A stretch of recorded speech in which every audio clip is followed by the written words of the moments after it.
ಮಾಮಗಳಿಂದ ಮೋಸ ರಕ್ಷಣೆ. 29ರಲ್ಲಿ ಎನ್ಡಿಎಗೆ ಬಿಗ್ ಶಾಕ್ ಗ್ಯಾರಂಟಿ. ಜೆನ್ಜಿ ಮಾಡಿದ್ದೆಂತ ಪ್ಲಾನ್ ನೋಡಿ. ಮೋದಿ ಮತ್ತು ಅಮಿತ್ ಶಾ ದೇಶದ ಟಾಪ್ ಮೋಸ್ಟ್ ಹುದ್ದೆಯಲ್ಲಿರೋ ಫೇಮಸ್ ಪೊಲಿಟಿಷಿಯನ್. ಆದ್ರೆ ಮೋದಿ ಪ್ರೆಸ್ ಮೀಟ್ ಮಾಡೋದಕ್ಕೆ ಹೆದರುತ್ತಾರೆ. ಇತ್ತ ಅಮಿತ್ ಶಾ ಸಂಸತ್ಗೆ ಬಂದು ಪ್ರತಿಪಕ್ಷಗಳನ್ನ ಎದುರಿಸೋದಕ್ಕೆ ಹೆದರುತ್ತಾರೆ. ಇಂಟ್ರೆಸ್ಟಿಂಗ್ ಸಂಗತಿ ಏನಂದ್ರೆ ಇವರನ್ನ ರಕ್ಷಿಸೋದಕ್ಕೆ ಮಾಮಗಳು ಅಂದ್ರೆ ಕೆಲ ಮಾರಿಕೊಂಡ ಮಾಧ್ಯಮಗಳು ಹಗಲಿರುಳು ಶ್ರಮಿಸುತ್ತಿವೆ. ಹಾಗಾದ್ರೆ 2029ರಲ್ಲಿ ಎನ್ಡಿಎಗೆ ಬಿಗ್ ಶಾಕ್ ಗ್ಯಾರಂಟಿನಾ? ಜೆನ್ಜಿ ಮಾಡಿದ್ದೆಂತ ಪ್ಲಾನ್ ಅಂದ್ರ ಅದನ್ನ ಡೀಟೇಲ್ ಆಗಿ ತೋರಿಸ್ತೀವಿ. ಆದ್ರೆ ಅದಕ್ಕಿಂತ ಮೊದಲು ಹಲೋ ಕನ್ನಡ ಯೂಟ್ಯೂಬ್ ಚಾನಲ್ ಅನ್ನ ಸಬ್ಸ್ಕ್ರೈಬ್ ಮಾಡ್ಕೊಳ್ಳಿ. ಹಾಗೇನೇ ಪಕ್ಕದಲ್ಲಿರೋ ಬೆಲ್ ಬಟನ್ ಅನ್ನು ಪ್ರೆಸ್ ಮಾಡಿ. ನಮ್ದು ಜಗತ್ತಿನ ಅತಿ ದೊಡ್ಡ ಪ್ರಜಾಪ್ರಭುತ್ವ ದೇಶ, ವಿವಿಧತೆಯಲ್ಲಿ ಏಕತೆಯನ್ನ ಕಂಡ ದೇಶ, ಸರ್ವ ಜನಾಂಗದ ಶಾಂತಿಯ ತೋಟ.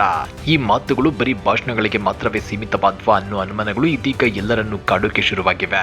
ಯಾಕಂದ್ರೆ ಕೇಂದ್ರದ ಎನ್ಡಿಎ ಸರ್ಕಾರ ಪ್ರಜಾಪ್ರಭುತ್ವದ ಆಶೋತ್ತರಗಳನ್ನ ಗಾಳಿಗೆ ತೂರುತ್ತಿದೆ. ವಿಪಕ್ಷಗಳಿಗೆ ಮತ್ತು ಅವುಗಳ ಪ್ರಶ್ನೆಗಳಿಗೆ ಕವಡೆ ಕಾಸಿನ ಕಿಮ್ಮತ್ತನ್ನು ಕೊಡ್ತಿಲ್ಲ. ಏಕಪಕ್ಷೀಯ ನಿರ್ಧಾರಗಳು, ಬೇಕಾಬಿಟ್ಟಿ ಆದೇಶಗಳನ್ನ ತೆಗೆದುಕೊಳ್ತಿರೋ ಕೇಂದ್ರ ಸರ್ಕಾರ ಸರ್ವಾಧಿಕಾರಿ ರೀತಿ ನಡೆದುಕೊಳ್ತಿದೆ. ನಿಮ್ಗೆ ಗೊತ್ತಿದೆಯೋ ಇಲ್ವೋ, ಆಳುವ ಸರ್ಕಾರದ ಇಂಥ ಸರ್ವಾಧಿಕಾರಿ ನೀತಿ ಮತ್ತು ನಿರ್ಧಾರಗಳಿಗೆ ಕಡಿವಾಣ ಹಾಕೋದಕ್ಕಾಗಿಯೇ ಆಡಳಿತ ಪಕ್ಷದ ಜೊತೆಗೆ ಪ್ರತಿಪಕ್ಷಗಳಿಗೂ ಪ್ರಜಾಪ್ರಭುತ್ವದಲ್ಲಿ ಮಹತ್ವದ ಸ್ಥಾನ ಕೊಡಲಾಗಿದೆ. ಆದ್ರೆ ಮೋದಿ ಮತ್ತು ಅಮಿತ್ ಶಾ ಅವರು ವಿಪಕ್ಷಗಳ ಪ್ರಶ್ನೆಗಳನ್ನ ಎದುರಿಸುವ ಧೈರ್ಯವನ್ನೇ ತೋರಿಸುತ್ತಿಲ್ಲ. ಹಾಗಾದ್ರೆ ದೇಶದಲ್ಲಿ ಸಂವಿಧಾನಕ್ಕೆ ವಿರುದ್ಧವಾಗಿ ನಡೆಯುತ್ತಿರುವ ಘಟನೆಗಳಿಗೆ ಯಾರು ಹೊಣೆ? ಪ್ರಜಾಪ್ರಭುತ್ವದಲ್ಲಿ ಆಳುವ ಸರ್ಕಾರ ಸರ್ವಾಧಿಕಾರಿಯಂತೆ ನಡೆದುಕೊಳ್ಳೋದು ಎಷ್ಟು ಸರಿ? ಇನ್ನ ಪ್ರಜಾಪ್ರಭುತ್ವದ 4ನೇ ಅಂಗ ಅಂತ ಕರೆಸಿಕೊಳ್ಳೋ ಬಹುತೇಕ ಮೈನ್ ಸ್ಟ್ರೀಮ್ ಮಾಧ್ಯಮಗಳು ಬಂಡವಾಳಶಾಹಿಗಳ ಕೈಯಲ್ಲಿವೆ. ಅಂದ್ರೆ ಸರ್ಕಾರಕ್ಕೆ ಸಪೋರ್ಟ್ ಮಾಡ್ಕೊಂಡಿವೆ ಅನ್ನೋ ಆರೋಪಗಳು ಇವೆ. ಹೀಗಾಗಿನೇ ಮೋದಿ ಸರ್ಕಾರ ಏನೇ ತಪ್ಪು ಮಾಡಿದ್ರು ಅದನ್ನ ಕೆಲ ಮೈನ್ ಸ್ಟ್ರೀಮ್ ಮಾಧ್ಯಮಗಳು ಪ್ರಶ್ನೆ ಮಾಡ್ತಿಲ್ಲ. ಆದ್ರೆ ಸೋಷಿಯಲ್ ಮೀಡಿಯಾ ಮತ್ತು ಜೆನ್ಜಿ ಎಲ್ಲವನ್ನು ಸೂಕ್ಷ್ಮವಾಗಿ ಗಮನಿಸುತ್ತಿದೆ. 2029ರಲ್ಲಿ ಎನ್ಡಿಎಗೆ ಬಿಗ್ ಶಾಕ್ ಕೊಡೋದಕ್ಕೆ ಕಾದು ಕೂತಿದೆ. ಹಾಗಾದ್ರೆ ಜೆನ್ಜಿ ಮಾಡಿದ್ದಂತ ಪ್ಲಾನ್ ಅನ್ನೋದನ್ನ ನೋಡೋಣ. ಆದ್ರೆ ಅದಕ್ಕಿಂತ ಮೊದಲು ಮುಂಗಾರು ಅಧಿವೇಶನ ಮುಗಿದ್ರು ಪ್ರಧಾನಿ ನರೇಂದ್ರ ಮೋದಿ ಮತ್ತು ಕೇಂದ್ರ ಗೃಹ ಸಚಿವ ಅಮಿತ್ ಶಾ ಸಂಸತ್ತಿನ ಕಲಾಪಗಳಲ್ಲಿ ಯಾಕೆ ಭಾಗಿಯಾಗಲಿಲ್ಲ? ಅಸಲಿಗೆ ದೇಶದಲ್ಲಿ ಏನಾಗ್ತಿದೆ ಅನ್ನೋದನ್ನ ಒಂದ್ ಸ್ವಲ್ಪ ಬಿಡಿಸಿ ಹೇಳ್ತೇವೆ ನೋಡಿ. ಸ್ನೇಹಿತರೆ, ಮುಂಗಾರು ಅಧಿವೇಶನದ ಸಮಯದಲ್ಲಿ ಏನಾಯ್ತು ಗೊತ್ತಾ? ದೇಶದ ಗೃಹ ಸಚಿವ ಅಮಿತ್ ಶಾ ಅವರು ಸಂಸತ್ನ ಒಳಗೆ ಬಂದು ವಿರೋಧ ಪಕ್ಷಗಳ ಪ್ರಶ್ನೆಗಳಿಗೆ ಉತ್ತರಿಸುವ ಬದಲು ಹೊರಗಡೆ ಪಿಟಿಐ ಮತ್ತು ಎಎನ್ಐ ಎಂಬ 2 ಆಯ್ದ ಸುದ್ದಿ ಸಂಸ್ಥೆಗಳನ್ನ ಮಾತ್ರ ಕರೆದು ಮಾತನಾಡಿದ್ರು. ಇಲ್ಲಿ ನಿಜವಾದ ತಮಾಷೆ ಮತ್ತು ಶೋಚನೀಯ ಸಂಗತಿ ಏನು ಅಂದ್ರೆ, ಆ ಸುದ್ದಿ ಸಂಸ್ಥೆಯ ಪತ್ರಕರ್ತರು ಗೃಹ ಸಚಿವರನ್ನ ನೋಡಿ, ಸ್ವಾಮಿ ದೇಶದ ಗೃಹ ಸಚಿವರಾಗಿ ನೀವ್ಯಾಕೆ ಸದನದ ಒಳಗೆ ಬರ್ತಿಲ್ಲ? ವಿರೋಧ ಪಕ್ಷಗಳು ಕೇಳ್ತಿರೋ ಪ್ರಶ್ನೆಗಳಿಗೆ ಕಲಾಪದಲ್ಲಿ ನಿಂತು ಉತ್ತರಿಸೋಕೆ ನಿಮ್ಗೆ ಯಾಕೆ ಆಗುತ್ತಿಲ್ಲ ಅಂತ ಒಂದೇ ಒಂದು ಪ್ರಶ್ನೆ ಕೇಳುವ ಧೈರ್ಯ ತೋರಿಸಲಿಲ್ಲ. ಬದಲಿಗೆ ಅಧಿವೇಶನ ಮುಗಿಯಲು ಇನ್ನೇನು 1.5 ದಿನ ಬಾಕಿ ಇದೆ ಅನ್ನುವಾಗ ಗೃಹ ಸಚಿವರು ಸ್ಪೀಕರ್ಗೆ ಒಂದು ಪತ್ರ ಬರೆದು ನೀಟ್ ಪರೀಕ್ಷೆ ಅಕ್ರಮದ ಚರ್ಚೆಗಾಗಿ ವಿರೋಧ ಪಕ್ಷದವರನ್ನ ಸಮಾಲೋಚಿಸಿ ಅಂತ ವಿನಂತಿ ಮಾಡ್ಕೊಳ್ತಾರೆ.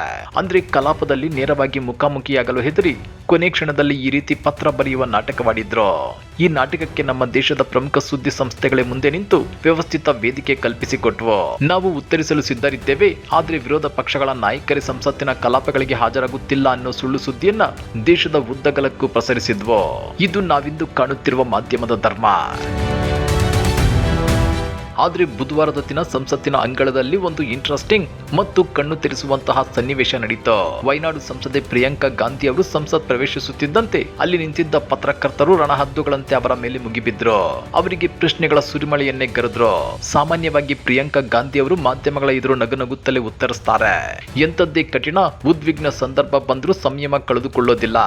ಆದ್ರೆ ಅಂದು ಮಾಧ್ಯಮಗಳ ಈ ದ್ವಂದ್ವ ನಿಲುವು ಹಾಗೂ ಏಕಪಕ್ಷೀಯ ನಡೆ ಕಂಡು ಕೊಂಚ ಖಾರವಾಗಿಯೇ ಕೌಂಟರ್ ಕೊಟ್ರು. ಪ್ರಿಯಾಂಕಾ ಗಾಂಧಿ ಅವರು ಆ ಪತ್ರಕರ್ತರ ಮುಖ ನೋಡ್ಕೊಂಡು ನೇರವಾಗಿ ಕೇಳಿದ್ದೇನ್ ಗೊತ್ತಾ? ವಿದ್ಯಾರ್ಥಿಗಳ ಮೇಲೆ ಲಾಠಿ ಚಾರ್ಜ್ ಮಾಡುವಾಗ ಹಾಗೂ AK-47ಗಳನ್ನ ಬಳಸುವಾಗ ನೀವು ಸಾರ್ವಜನಿಕರಿಗೆ ಉತ್ತರದಾಯಿಗಳಲ್ಲವೇ? ನಿಮ್ಮ ಪ್ರಕಾರ ಇದಕ್ಕೆ ಯಾರು ಹೊಣೆಗಾರರು? ನಿಮ್ಮಂತೆ ನಾವು ಸುಮ್ಮನೆ ಕುಳಿತುಕೊಳ್ಳಬೇಕೆ ಅಂತೇಳಿ ಪ್ರಶ್ನೆ ಮಾಡಿದ್ರು. ನೋಡಿ, ಆ ಮಾಧ್ಯಮದವರಿಗೆ ಕಿಂಚಿತ್ತಾದ್ರೂ ಅಳುಕು, ಅಂಜಿಕೆ ಅಥವಾ ವೃತ್ತಿಪರ ಅರಿವು ಅನ್ನಿಸಿದ್ರೆ ಮತ್ತೆ ಪ್ರಿಯಾಂಕಾ ಅವರ ಮುಂದೆ ಮೈಕ್ ಹಿಡಿದು ನಿಲ್ಲುತ್ತಿರಲಿಲ್ಲ. ಆದ್ರೆ ತಮ್ಮ ಆತ್ಮಸಾಕ್ಷಿ ಮತ್ತು ವೃತ್ತಿ ಧರ್ಮವನ್ನ ಮಾರಿಕೊಂಡವರು ಮತ್ತೆ ಮತ್ತೆ ಅದೇ ರೀತಿಯ ಮುಗಿಬಿದ್ದು ಪ್ರಶ್ನೆಗಳನ್ನ ಮಾಡೋದನ್ನ ಬಿಡ್ಲಿಲ್ಲ. ಅಧಿಕಾರದಲ್ಲಿರುವ ಗೃಹ ಸಚಿವರನ್ನ ಸದನಕ್ಕೆ ಯಾಕೆ ಬಂದಿಲ್ಲ ಅಂತ ಪ್ರಶ್ನಿಸುವ ಧೈರ್ಯ ತೋರದ ಈ ಮಾಧ್ಯಮಗಳು ವಿರೋಧ ಪಕ್ಷದ ನಾಯಕರನ್ನ ಮಾತ್ರ ಹೇಗೆ ಟಾರ್ಗೆಟ್ ಮಾಡುತ್ತಿವೆ ಅನ್ನೋದಕ್ಕೆ ಇದೊಂದು ಜ್ವಲಂತ ಉದಾಹರಣೆ. ಇನ್ನ ಈ ಸ್ಟೋರಿ ಇಷ್ಟಕ್ಕೆ ಮುಗಿಲಿಲ್ಲ. ಅದೇ ಸಂದರ್ಭದಲ್ಲಿ ಸಂಸತ್ ಭವನದ ಹೊರಗೆ ಲೋಕಸಭೆಯ ವಿರೋಧ ಪಕ್ಷದ ನಾಯಕ ರಾಹುಲ್ ಗಾಂಧಿ ಅವರು ಕಾಣಿಸಿಕೊಂಡ್ರು. ತಕ್ಷಣವೇ ಈ ಪತ್ರಕರ್ತರು ಅವರ ಮೇಲೆಯೂ ಮುಗಿಬಿದ್ರು. ಜಾರ್ಖಂಡ್ನ ರಾಂಚಿಯಲ್ಲಿ ನಡೆದ ವಿದ್ಯಾರ್ಥಿಗಳ ಪ್ರತಿಭಟನೆ, ಪೊಲೀಸರ ದೌರ್ಜನ್ಯ, ಸಿಎಂ ರಾಜೀನಾಮೆ ಕುರಿತು ಪ್ರಶ್ನೆಗಳ ಮೇಲೆ ಪ್ರಶ್ನೆಗಳನ್ನ ಎತ್ತಿದ್ರು. ಆದ್ರೆ ರಾಹುಲ್ ಗಾಂಧಿ ಅವರು ಕೊಂಚವೂ ವಿಚಲಿತರಾಗದೆ ಆ ಪತ್ರಕರ್ತರ ಬಂಡವಾಳವನ್ನೇ ಬಿಚ್ಚಿಟ್ರು. ರಾಹುಲ್ ಗಾಂಧಿ ಹೇಳಿದ್ದೇನ್ ಗೊತ್ತಾ? ಕಳೆದ 18 ದಿನಗಳಿಂದ ನಾವು ಸಂಸತ್ನಲ್ಲಿ ಕೇಳ್ತಿರೋದು ಎರಡೇ ಪ್ರಶ್ನೆ. ಒಂದು, ವಿದ್ಯಾರ್ಥಿಗಳ ಮೇಲೆ ಹಲ್ಲೆಗೆ ಆದೇಶಿಸಿದ್ಯಾರೋ, ಮತ್ತು ಎರಡನೆಯದು, ರಾಮ ಮಂದಿರ ಹುಂಡಿ ಲೂಟಿಗೆ ಏನು ಕ್ರಮ ತಗೊಂಡಿದ್ದೀರಿ ಅಂತ.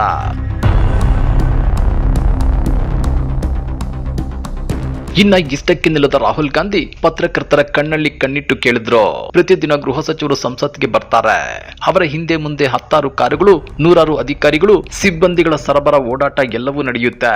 ಆದ್ರೆ ಅಧಿವೇಶನದ ಒಳಗೆ ಬರಲು ಅವರಿಗೆ ಧೈರ್ಯವಿಲ್ಲ. ಈ ನಾಟಕವನ್ನ ನೀವು ನೋಡುತ್ತಿದ್ದೀರಿ. ಅಮಿತ್ ಶಾ ಕಲಾಪಕ್ಕೆ ಯಾಕೆ ಹಾಜರಾಗ್ತಿಲ್ಲ? ನೀವ್ಯಾಕೆ ಅವರನ್ನ ಪ್ರಶ್ನೆ ಮಾಡ್ತಿಲ್ಲ? ನನಗೆ ಇಷ್ಟೊಂದು ಪ್ರಶ್ನೆ ಮಾಡುವ ನೀವು ಅವರ ಎದುರು ಯಾಕೆ ಎಲೆಗಳಂತೆ ಸುಮ್ಮನೆ ನಿಲ್ಲುತ್ತೀರಿ ಅಂತ ಖಾರವಾಗಿ ಪ್ರಶ್ನೆ ಮಾಡಿದ್ದಾರೆ. ಹೌದು ವೀಕ್ಷಕರೇ, ಅಧಿಕಾರದಲ್ಲಿರುವವರನ್ನ ಪ್ರಶ್ನೆ ಮಾಡಲು ಹೆದರಿ ಇಲಿಗಳಂತೆ ನಿಲ್ಲುವ ಮಾಧ್ಯಮಗಳು ವಿರೋಧ ಪಕ್ಷಗಳನ್ನ ಮಾತ್ರ ಸಿಂಹದಂತೆ ಪ್ರಶ್ನಿಸಲು ಬರುತ್ತವೆ ಅನ್ನೋದನ್ನ ರಾಹುಲ್ ಗಾಂಧಿ ಅತ್ಯಂತ ಚಾಕಚಕ್ಯತೆಯಿಂದ ಎತ್ತಿ ತೋರಿಸಿದ್ರು. ಈ ಒಂದೇ ಒಂದು ಮಾತು ಇಡೀ ಭಾರತೀಯ ಮಾಧ್ಯಮ ರಂಗದ ನೈಜ ಸ್ಥಿತಿಯನ್ನ ಬೆತ್ತಲುಗೊಳಿಸಿತು. ಸ್ನೇಹಿತರೆ, ನಾವಿಲ್ಲಿ ಅತ್ಯಂತ ಗಂಭೀರವಾಗಿ ಯೋಚನೆ ಮಾಡಬೇಕಾದ ಪ್ರಶ್ನೆ ಏನಪ್ಪಾ ಅಂದ್ರೆ, ನಮ್ಮ ದೇಶದ ಪತ್ರಕರ್ತರು ಯಾಕೆ ಹೀಗಾದ್ರು? ಕಣ್ಣೆದುರು ಅನ್ಯಾಯ, ದೌರ್ಜನ್ಯ, ಜೀವ ವಿರೋಧಿ ಕೃತ್ಯಗಳು ನಡೆಯುತ್ತಿದ್ರು ಈ ಮಾಧ್ಯಮಗಳು ಕಂಡು ಕಾಣದಂತೆ ಹಾಕಿವೆ.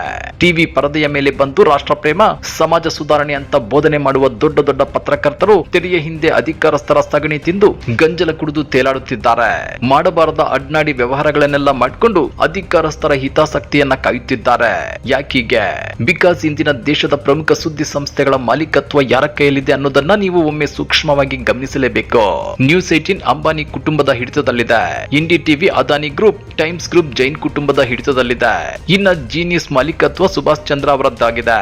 Hindustan Times Shobhana Bhartia, ABP news ಸರ್ಕಾರ್ ಕುಟುಂಬದ ಹಿಡಿತದಲ್ಲಿದೆ. ಹಾಗೇನೆ ಇಂಡಿಯಾ ಟುಡೇ ಪುರಿ ಕುಟುಂಬ, ದೈನಿಕ್ ಭಾಸ್ಕರ್ ಅಗರ್ವಾಲ್ ಕುಟುಂಬ ಮತ್ತು ದೈನಿಕ್ ಜಾಗರಣ್ ಗುಪ್ತಾ ಕುಟುಂಬದ ಹಿಡಿತದಲ್ಲಿದೆ. ನೋಡಿದ್ರಲ್ಲ, ದೇಶದ 90% ಬೃಹತ್ ಮಾಧ್ಯಮಗಳು ಕೆಲವು ಕಾರ್ಪೊರೇಟ್ ಉದ್ಯಮಿಗಳ ಹಿಡಿತದಲ್ಲಿವೆ. ಇವರೆಲ್ಲರೂ ಸಂಘದ ಸಂಪರ್ಕದಲ್ಲಿರುವ ಸರ್ಕಾರದ ಯೋಜನೆಗಳ ಅತಿದೊಡ್ಡ ಫಲಾನುಭವಿಗಳು.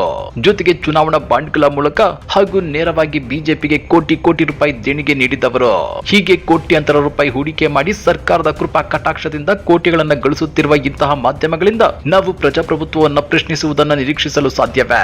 ವಸ್ತುನಿಷ್ಠ ವರದಿ ಮಾಡುವುದು, ಶೋಷಿತರ ಪರವಾಗಿ ನಿಲ್ಲುವುದು, ಅಸಹಾಯಕರ ದನಿಯಾಗುವುದು ಇವರಿಂದ ಸಾಧ್ಯವೇ? ಖಂಡಿತ ಇಲ್ಲ. ಇವರು ಪ್ರಜಾಪ್ರಭುತ್ವದ 4ನೇ ಸ್ತಂಭವಾಗುವ ಬದಲು ಪ್ರಜಾಪ್ರಭುತ್ವದ ಮಡಿಲಲ್ಲಿ ಕೂತ ಗುಲಾಮರಾಗಿದ್ದಾರೆ. ಇತ್ತೀಚಿನ ವಿದ್ಯಾರ್ಥಿ ಹೋರಾಟವನ್ನೇ ತೆಗೆದುಕೊಳ್ಳಿ. ಭಾರತೀಯ ಮಾಧ್ಯಮಗಳು ಪ್ರಜಾಪ್ರಭುತ್ವದ ಜೊತೆ ಸಂಪೂರ್ಣವಾಗಿ ರಾಜಿಯಾಗಿ ಈ ಹೋರಾಟವನ್ನ ಹತ್ತಿಕ್ಕಲು, ವಿದ್ಯಾರ್ಥಿಗಳನ್ನ ದೇಶದ್ರೋಹಿಗಳಂತೆ ಬಿಂಬಿಸಲು, ವಿಷಯವನ್ನ ದಾರಿ ತಪ್ಪಿಸಲು ಏನೆಲ್ಲ ಕಸರತ್ತು ಮಾಡಿದ್ವೋ. ಆದ್ರೆ ಕೊನೆಗೇನಾಯ್ತು? ಟಿವಿ ಮಾಧ್ಯಮಗಳು ಎಷ್ಟೇ ಮುಚ್ಚಿಡಲು ಪ್ರಯತ್ನಿಸಿದ್ರು ಸೋಷಿಯಲ್ ಮೀಡಿಯಾದಲ್ಲಿ ದೇಶದ ಯುವಜನತೆ ಮತ್ತು ವಿದ್ಯಾರ್ಥಿಗಳು ಜಾಗೃತರಾದ್ರು. ಪ್ರಧಾನಿ ಮೋದಿ ಅವರ 56 ಇಂಚಿನ ಇಮೇಜ್ ಅನ್ನ ಸೋಷಿಯಲ್ ಮೀಡಿಯಾದಲ್ಲಿ ಹರಾಜು ಹಾಕೋದನ್ನ ಈ ಮಾಧ್ಯಮಗಳಿಂದ ತಡೆಯಲಾಗಲಿಲ್ಲ. ಇತ್ತ ಚಾಣಕ್ಯ, ಮಹಾತಂತ್ರಗಾರ ಎಂದೆಲ್ಲ ಮಾಧ್ಯಮಗಳಿಂದ ಬಿರುದಾಂಕಿತರಾಗಿದ್ದ ಗೃಹ ಸಚಿವ ಅಮಿತ್ ಶಾ ಅವರಂತಹ ಧೈರ್ಯವಂತರು ತಮ್ಮ ಬಿಲದಿಂದ ಹೊರಬರಲೇ ಇಲ್ಲ. ಆದ್ರೆ ಇಲ್ಲೊಂದು ದೊಡ್ಡ ದುರಂತವಿದೆ ನೋಡಿ.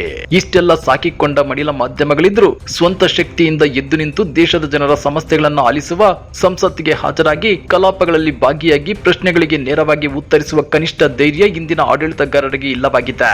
ಹಾಗಾದ್ರೆ ಜನಸಾಮಾನ್ಯರ ಮತ್ತು ವಿಪಕ್ಷಗಳ ಪ್ರಶ್ನೆಗಳಿಗೆ ಮುಖಾಮುಖಿಯಾಗಲು ಹೆದರಿ ಓಡಿ ಹೋಗುವವರನ್ನ ನಾಯಕರು ಎನ್ನಲಾಗಿದೆ. ಮತ್ತೊಂದು ಕಡೆ ಯಾವುದೇ ಅಧಿಕಾರವಿಲ್ಲದಿದ್ರೂ ಇಡೀ ಪ್ರಭುತ್ವ, ತನಿಖಾ ಸಂಸ್ಥೆಗಳು ಮತ್ತು ಸಾವಿರಾರು ಕೋಟಿ ಮಾಧ್ಯಮ ಅಪಪ್ರಚಾರಗಳ ವಿರುದ್ಧ ಜಗ್ಗದೆ ಕುಗ್ಗದೆ ನೇರವಾಗಿ ನಿಂತು ಅಧಿಕಾರಸ್ಥರ ಮುಖವಾಡ ಕಳಚುತ್ತಿರುವ ರಾಹುಲ್ ಗಾಂಧಿ, ಪ್ರಿಯಾಂಕಾ ಗಾಂಧಿ ನಿಜ ನಾಯಕರಲ್ಲವೇ?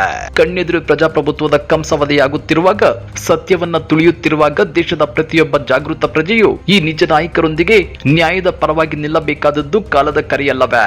ಸ್ನೇಹಿತರೆ, ಇದಿಷ್ಟು ಇವತ್ತಿನ ದೇಶದ ರಾಜಕೀಯ ಮತ್ತು ಕಾರ್ಪೊರೇಟ್ ಮಾಧ್ಯಮಗಳ ನೈಜ ಸ್ಥಿತಿ. ಈಗ ನಾನು ನಿಮ್ಮನ್ನ ಕೇಳೋಕೆ ಬಯಸುವ ಅಂತಿಮ ಪ್ರಶ್ನೆಗಳಿಷ್ಟೇ. ಮಾಧ್ಯಮಗಳು ಆಡಳಿತ ಪಕ್ಷವನ್ನ ಪ್ರಶ್ನಿಸದೆ ವಿರೋಧ ಪಕ್ಷಗಳನ್ನಷ್ಟೇ ಪ್ರಶ್ನಿಸುತ್ತಿರೋದು ಪ್ರಜಾಪ್ರಭುತ್ವಕ್ಕೆ ಮಾರಕ ಅಲ್ವಾ? ಸಂಸತ್ತಿಗೆ ಹಾಜರಾಗಿ ಜನರ ಪ್ರಶ್ನೆಗಳಿಗೆ ಉತ್ತರಿಸಿದ ನಾಯಕರ ನಡೆ ಬಗ್ಗೆ ನಿಮ್ಮ ಅಭಿಪ್ರಾಯವೇನೋ? ರಾಹುಲ್ ಗಾಂಧಿ ಮತ್ತು ಪ್ರಿಯಾಂಕಾ ಗಾಂಧಿ ಅವರು ಮಾಧ್ಯಮಗಳ ದ್ವಂದ್ವ ನಿಲುವನ್ನು ಸರ್ಕಾರವನ್ನ ಪ್ರಶ್ನಿಸಿದ ಶೈಲಿ ಸರಿಯಿತ್ತಾ? ಹೀಗೆ ಪದೇ ಪದೇ ಕೇಂದ್ರದ ನಾಯಕರು ಜನರ ಮತ್ತು ವಿಪಕ್ಷಗಳ ಪ್ರಶ್ನೆಗಳನ್ನ ಎದುರಿಸಲಾಗದೆ ತಪ್ಪಿಸಿಕೊಂಡು ತಿರುಗಾಡ್ತಿದ್ರೆ ಜಂಜಿ ಯುವಪಡೆ ಮತ್ತೆ ತಿರುಗಿ ಬೀಳುತ್ತಾ ಆಳುವ ಸರ್ಕಾರದ ಮುಖವಾಡವನ್ನ ಜನರ ಮುಂದೆ ಮತ್ತೆ ಬಟಾ ಬಯಲು ಮಾಡುತ್ತಾ ಇದರ ನೇರ ಪರಿಣಾಮವನ್ನ 2029 ಲೋಕಸಭಾ ಚುನಾವಣೆಯಲ್ಲಿ ಎನ್ಡಿಎ ಎದುರಿಸುತ್ತಾ ನಿಮ್ಮ ಮನಸ್ಸಿನಲ್ಲಿರೋ ಮುಕ್ತ ಅನಿಸಿಕೆಗಳನ್ನ ತಪ್ಪದೆ ಕೆಳಗಡೆ ಕಮೆಂಟ್ ಮಾಡಿ ತಿಳಿಸಿ. ವಿಡಿಯೋ ಇಷ್ಟ ಆಗಿದ್ರೆ ಲೈಕ್ ಮಾಡಿ, ನಿಮ್ಮ ಸ್ನೇಹಿತರೊಂದಿಗೂ ಶೇರ್ ಮಾಡಿ. ದೇಶದ ನಿಜವಾದ ಧ್ವನಿಯನ್ನ ಎತ್ತಿ ಹಿಡಿಯಲು ನಮ್ಮ ಚಾನೆಲ್ಗೆ ಈಗಲೇ ಸಬ್ಸ್ಕ್ರೈಬ್ ಆಗಿ. ಸಿಗೋಣ ಮುಂದಿನ ವಿಡಿಯೋದಲ್ಲಿ. ಜೈ ಹಿಂದ್, ಜೈ ಕರ್ನಾಟಕ.